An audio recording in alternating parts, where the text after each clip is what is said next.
On May 18th, we celebrate the 60th birthday of Head Start. I want to take this time to acknowledge the leaders and advocates from the YMCA of Metro Atlanta, Georgia's largest Head Start provider. Through the years, my office has developed an outstanding partnership with the YMCA of Metropolitan Atlanta as we work hand in hand to serve our children. Next week, the supporters of Head Start from across Metropolitan Atlanta will gather to wish a happy birthday to this critically important federal program. 60 years ago, President Lyndon Baines Johnson spoke from the Rose Garden to announce the opening of 2,000 child development centers across the country. Project Head Start was developed as a community-driven initiative to ensure that children born into poverty would not remain there for the rest of their lives. In order to get a good head start on the future, children would receive preschool training to get them ready for school. They would receive medical and dental care, and their parents would receive counseling on how to provide the best environments for them at home.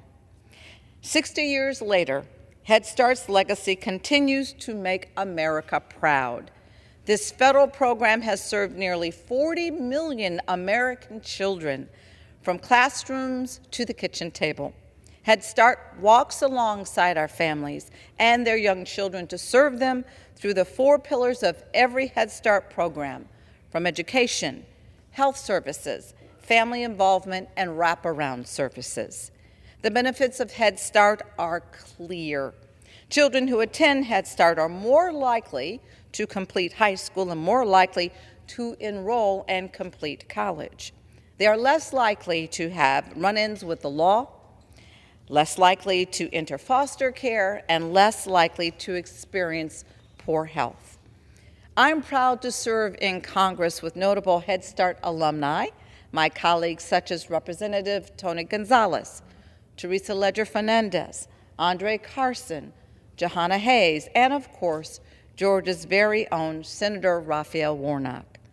Sadly, over the last 60 years, the transformational legacy of Project Head Start seems to have been forgotten, and its future has faced recent threats by many of the Republican colleagues and the Trump administration. Just last month, a leaked Republican budget proposed a complete elimination of funding for Head Start. In Georgia alone, over 22,000 children would stand to lose out on the opportunity to participate in this life-changing and transformative program.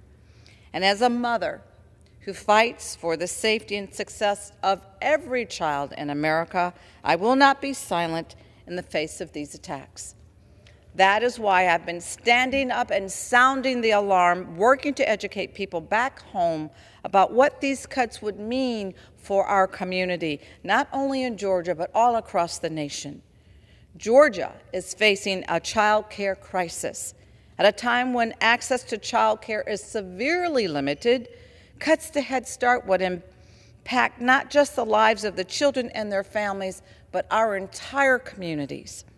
Head Start is a core component of our local economy, and without access to this option, many parents would be forced out of their jobs.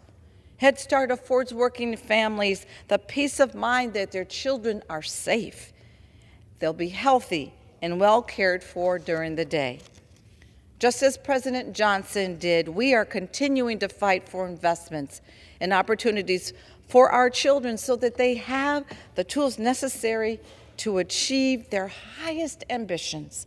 Federal investment in the foundational development of our children must remain our national priority. As we prepare to wish Head Start a happy 60th birthday, I call on all Georgians and all Americans across this country to take action and speak out in support of our children. What we do today matters a great deal for the future of our next generations.